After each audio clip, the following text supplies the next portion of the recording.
Okay, first things first, with shelf building, decide where you want your shelf. It's the best thing about building shelves yourself. They can be custom fitted to wherever you want. I've never been able to afford custom furniture, and now that I can make it myself, I wouldn't want to waste the money. So this was my oldest son's room. He had these shelves here, kind of more open shelving. My youngest son wants a bookshelf, so that way, the books aren't falling off the end. You don't have to get bookends, whatever else. This is where we're gonna put the shelf. The shelf he had in his other bedroom, it's a little bit too wide, so we're gonna keep it in that bedroom on the wall it was built for. We're gonna build one here. So, tape measure. Sorry, trying to do this one-handed. You're gonna measure how far across you want it. We're gonna have ours it's gonna be 24 inches. Measure it up and down. I'm gonna try and have this one go all the way. This is so awkward one-handed, I'm sorry. I'll get my husband to help in the next one. But ours is gonna be about 82 inches high. So that is step one, figure out what size you need it. We took these shelves down, and these are actually gonna be repurposed as the top and the bottom of the shelf, and then we'll cut a couple of them down to be the inner shelves, and then we've got some other scrap wood that we're going to utilize to use for the inner shelves to try and keep costs down. So, be back soon.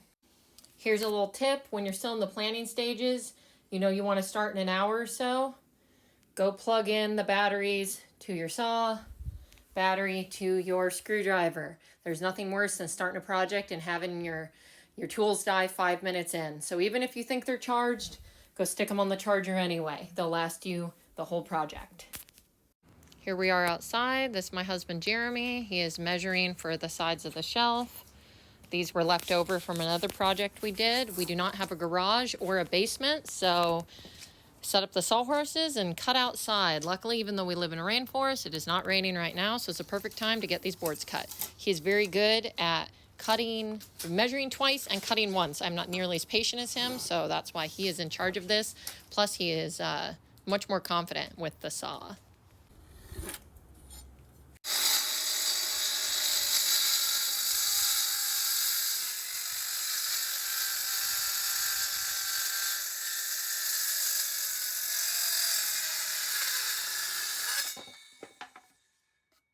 Good. Okay, you're gonna have these rough edges after you cut.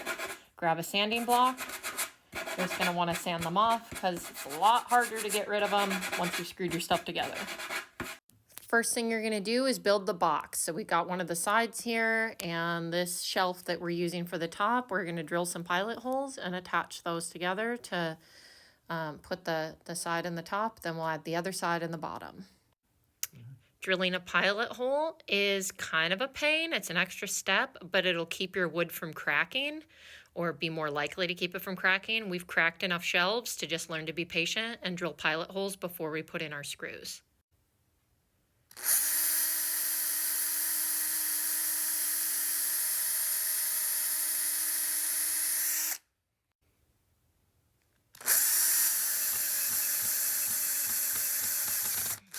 Okay, we've got our box. This is 24 inches right there. The sides are 82, 24 inches there. So now what we're gonna do is we're gonna measure the inside and see how wide we need the shelves. It should be 22.5, but we're gonna measure and make sure.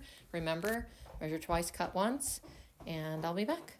I considered not filming this, but then I thought, you know what? If I'm gonna do an accurate representation of what it is like to build, there is going to be a lot of trial and error. So we measured how much room we would need to have this stand up, go up to the ceiling. This is a basement room with low ceilings, and we measured it at 82 inches, which would have been enough clearance, but neither me or my husband considered the fact that the top and the bottom are on the outside.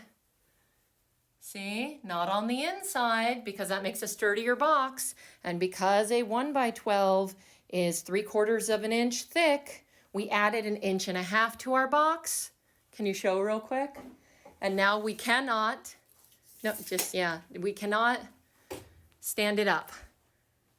There's not enough room to stand it up. So we're gonna have to take our box apart, cut those down, and redo it. It's a bit of a comedy of errors today. So unfortunately, while we were in there figuring out the other stuff, it started raining. So now we're moving inside. And we'll be trimming the boards down to size in my little craft area down here. Whatever, you do what you gotta do. We'll just sweep up afterwards. So this is the shelf that we are building another version of. These are the books we're trying to fit. So I measured it. We got 13, 12, 10, 10, 10, 9, 9. I'm gonna go see what kind of openings we can fit on the new box. Okay, so we had taken those measurements of what we want the openings to be. And so we have here, this is up to, oh, there we go, there's my mark, 13 inches. That's gonna be the bottom of the board for that lower opening. And then we put this board here, which is one shelf that we cut. And then we marked the width of the board, which is 3/4 of an inch, so that we account that in our measurements. Next, we measured from that up to the 12-inch opening, up to the 10-inch opening, and then we're going to do a 9-inch opening. So Jeremy is going to measure, I can hold that. Do we want to see where the light's going to be at in regards to these shelves real quick? No, we'll measure that afterwards. The odds of it being in the way of a shelf are actually pretty low, so I'm not super worried about it. Okay, we're measuring from the top of that shelf. We're taking this 22.5-inch board that we have. He's going to line it up with that bottom mark. He's going to measure the width of the board so that we know where to start our next measurement from.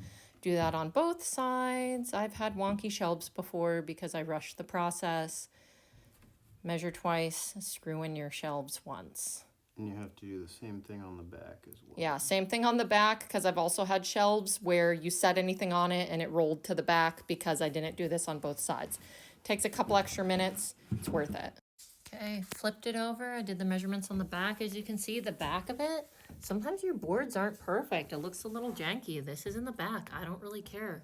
We don't need our boards to look perfect. This is a bookshelf. It's meant for books. It's not meant to be in a museum. So I got my marks. My openings are 13, 12, 10, 10, 10, 10, and then what's left is going to be 9 1/4. So this will have one more opening actually than the shelf upstairs, be able to fit a few more of his books. He's cutting some more of these 22.5-inch shelves, and then we'll start screwing them in. Okay, my husband left a few minutes ago to go run our youngest son down to soccer practice. So I'm just here and I'm going to be installing some of the shelves he already cut. There's 2 more cuts he needs to make when he gets back.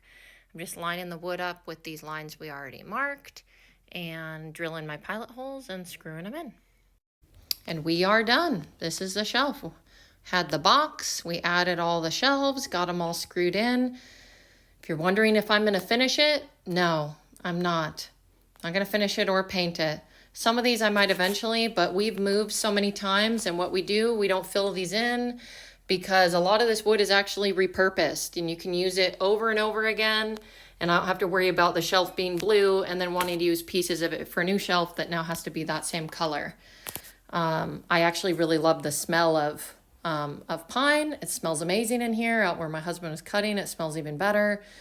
Well, you can see that like some of these boards have more of that honey color that the pine gets as it ages. See, there's from before. So I tried to stagger it because the top and the bottom are both older wood that has got that aged kind of color. So I tried to do every other shelf is also that aged wood, and then there's the lighter, more yellowy pine. So it kind of looks like a pattern, like we did it on purpose. But you know, use what you have. The more scrap pieces you can use, the cheaper it is going to be to build your shelf.